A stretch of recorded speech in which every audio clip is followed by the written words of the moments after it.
Herkese merhaba. Ben bugün size Merkür Retrosu'nu ve bu retronun burçlar üzerinde olacak etkilerini anlatmak istiyorum. Ama önce Merkür'ün hayatımızda nasıl yer aldığına bir bakalım. Neleri temsil ediyor? Onlara bir bakalım.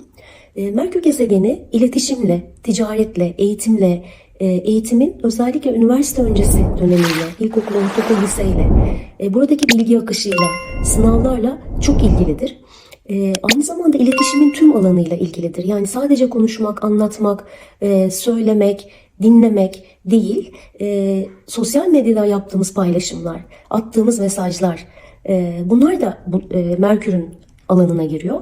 Dolayısıyla bu konularla ilgili biraz daha dikkat etmemiz gereken bir sürece giriyoruz. Çünkü buralarda yanlış anlaşılmalar, aksaklıklar, yanlış anlatımlar biraz başımızı dara düşürebilir. Bir de kısa seyahatlerle de ilgilidir Merkür. Dolayısıyla bu yapacağımız seyahatler süresince biraz daha aldığımız biletlere, işte gideceğimiz yerin saatine, bilgilerin doğru oluşuna, ödeme yaparken doğru ödemeler yapıp yapmadığımıza çok dikkat etmemiz lazım. Yine aynı zamanda Merkür iletişimle ilgili olduğunu söylemiştim size. İnternet üzerinden yapılacak alışverişlerde de çok dikkatli olmak lazım. Yanlış bir yere bir şey göndermeyelim. Buralarda aldatılmalara, kandırılmalara, hırsızlıklara çok dikkat edelim. Çünkü Merkür hırsızlarla da çok alakalıdır. Bu retro, bu gerileme yarın başlayacak. Saat 7 ile 9 arasında netleşecek gerilemenin başlaması.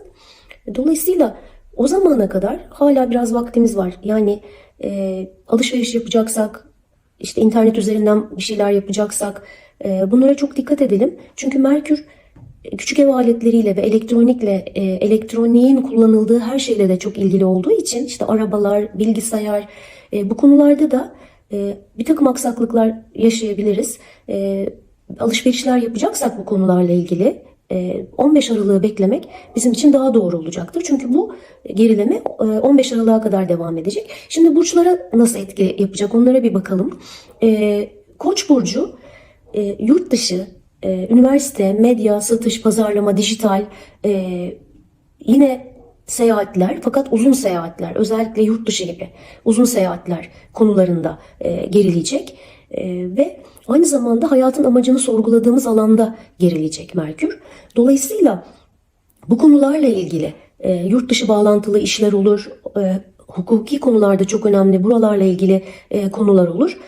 Herhangi bir yeni bir şey başlatmak yerine var olan konuları değerlendirmek, işte yurt dışına bir seyahat yapılacaksa, yabancılarla işler yapılacaksa, yeni başlangıçlar yapmak yerine 15 Aralık sonunu beklemek çok daha yerinde olacaktır. Hukuki konularda da aynı şekilde yeni imzalar atmamız gerekiyorsa, yeni bir herhangi bir yargı aşamasıyla ilgili bir şeyler başlatmak istiyorsak 15 Aralık'ı beklemek daha doğru olacaktır. Boğa burcuna baktığımızda Merkür boğa burçlarının krediler, borçlar, vergiler, kredi kartları konularında gerilecek ve aynı zamanda da cerrahi, yani tıbbın cerrahi kısmıyla ilgili bir gerileme söz konusu burada. Dolayısıyla bu anlattığım konularla ilgili bu dönem aslında 15 Aralık'a kadar çok uygun değil. Ama daha önce alınmış herhangi bir randevu varsa, mesela bir ameliyat söz konusuysa, daha önce alınmışsa eğer yine de yapılabilir. Fakat biz yeni herhangi bir randevu almayalım diyeyim. Yani bu şeyle ilgili, cerrahi konularla ilgili 15 Aralık'ı bekleyelim.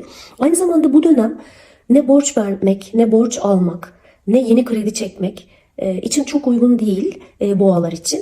Dolayısıyla bu süreci bekleyerek değerlendirmek çok daha mantıklı. Yine İkizler Burcu'na baktığımızda onların da ilişkiler, evlilik, ortaklıklar, sözleşmeler, anlaşmalar, imzalar konularında gerilecek. Onların aile ile ilgili konularda söz konusu bazı aksaklıklar yaşayabilirler diyeyim.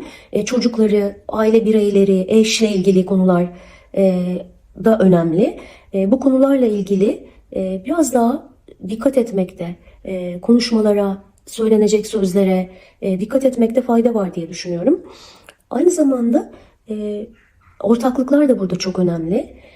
Ortaklık yaptığımız kişilerle atacağımız imzalara, onlarla iletişimimize dikkat etmemizde fayda var. Yine bir şey başlatmayalım. Avukatlık işleri varsa, böyle arabuluculuk işleri gibi işler varsa, onlarda da yeni bir şey yapmak yerine 15 Aralık'ı beklemek daha doğru olacaktır diye düşünüyorum. Yengeç burcuna baktığımızda onların sağlık, iş koşulları, evcil hayvanlar konularında Merkür bir gerileme yaşatacak. Özellikle birlikte çalıştığınız kişiler, iş arkadaşlarınız, bunlarla olan konuşmalarınız, iletişiminiz çok önemli olacak. Çünkü burada yanlış anlaşılmalar, yanlış anlamalar, bunun sonucunda yaşanacak bazı olumsuz durumlar, agresyonlar söz konusu olabilir. Buna dikkat edebilirsiniz. Yine şöyle söyleyeyim, evde evcil hayvanlarınız varsa onlarla ilgili de herhangi olmasın diye hani dileyelim ama sıkıntılar olabilir. Onlarla ilgili de herhangi bir müdahale falan yaptırmak isterseniz, çok acil değilse 15 Aralık'ı beklemek daha yerinde olacaktır.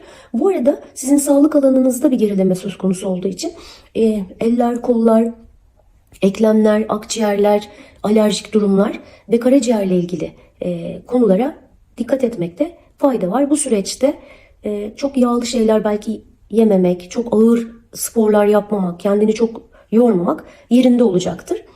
Aslan burcuna baktığımızda onların özel hayat, aşk ilişkileri ve çocuklar konularında Merkür bir gerileme yaşatacak. Yine iletişim, sosyal medyadan yapılacak paylaşımlar, atılacak mesajlar onlar için önemli olacak. Bunlara dikkat etmelerinde fayda var. Çocuklarla ilgili konularda, yani onların eğitimleri, onlarla ilgili bazı konular yine önlerine gelebilir. Bunlarla ilgili dikkatli olmakta ve yine böyle yeni bir şey yapmak yerine var olan durumu değerlendirip 15 Aralık'ı beklemek daha yerinde olacaktır. Onlar için aynı zamanda çocuklarla özellikle olan konular, aşk ilişkileriyle ilgili konularda yanlış anlaşılmalara sebebiyet verecek herhangi tartışmalar, agresyonlara girmemek önemli olacaktır. Başak Burcu'na baktığımızda ise onların çekirdek aile, yuva, ev ve taşınmaz mallar konularında geriliyor. Yine aile içinde yapılacak konuşmalar, tartışmalar, iletişim, belki bir ev alınacak, satılacak ya da işte arsa, yazlık gibi taşınmaz mallar konularında bu tip durumlar varsa bunlarla ilgili belki bir fikir anlaşmazlığı, belki bunlarla ilgili çatışmalar olabilir.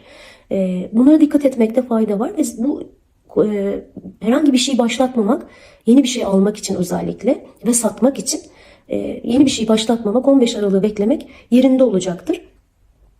Ve yine sakin kalmak, sakinliği korumak Aslan burçları için oldukça önemli. Terazi burcuna baktığımızda onların iletişim, eğitim ve ticaret alanında bir gerileme gerçekleşecek ve zihin konusunda. Çünkü Merkür 3. ev aynı zamanda Merkür'ün doğal evidir, yani zihni çok anlatır.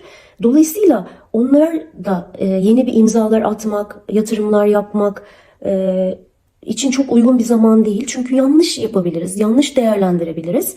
Bunu teraziler için söylüyorum. O yüzden 15 Aralık sonrasına bırakmakta fayda var bu işleri.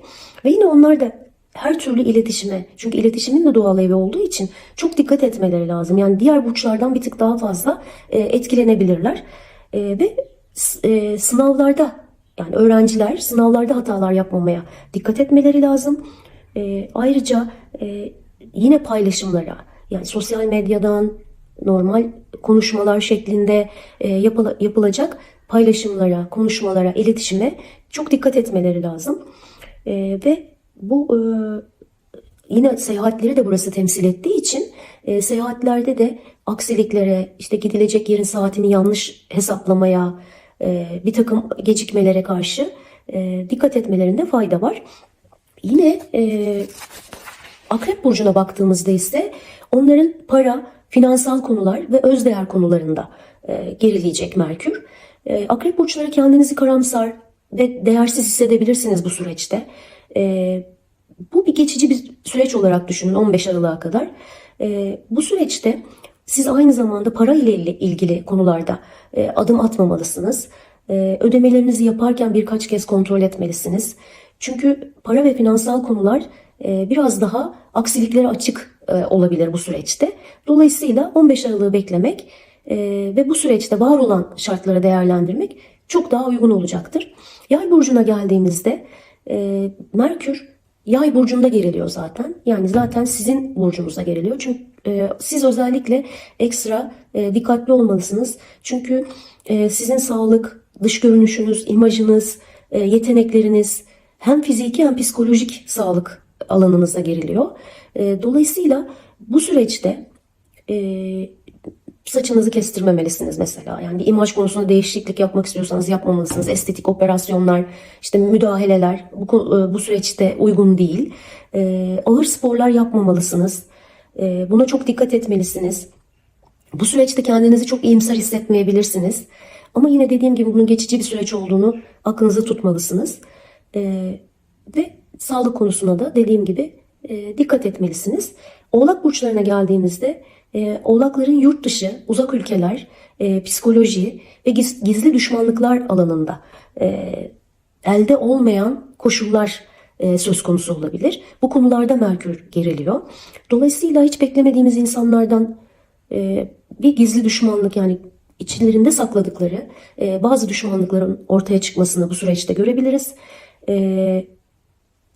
Aynı zamanda psikolojik konularda kendinizi ruhsal konularda kendinizi çok daralmış, bunalmış hissedebiliriz. Bu son derece normal. Ama bu 15 Aralık'a kadar devam edecek bir süreç. Bunu unutmayalım. Çünkü daha yeni Plüton Oğlak Burcu'ndan çıktı. Her şey çok iyi olacak demiştik. Ama bu kısa bir süreç dediğim gibi. O konuda içimizi ferah tutalım. Yurt dışı işleri, uzak ülkelere seyahatlerde dikkat etmeniz gereken konular. Eğer yeni bir şey planlayacaksanız bence yapmayın.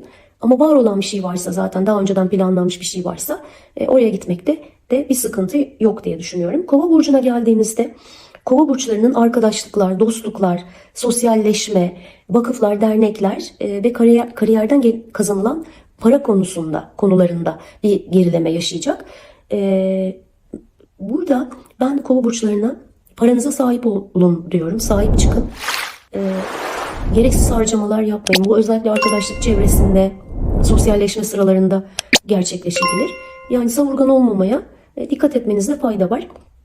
Bu arada arkadaşlıklarınızda iletişime bağlı problemler de söz konusu olabilir. Buna dikkat edebilirsiniz. Eğer derneklerde, vakıflarda çalışıyorsanız da aynı şekilde konuşmalarınıza, paylaşımlarınıza başınızı dara düşürmeyecek şekilde dikkat edebilirsiniz.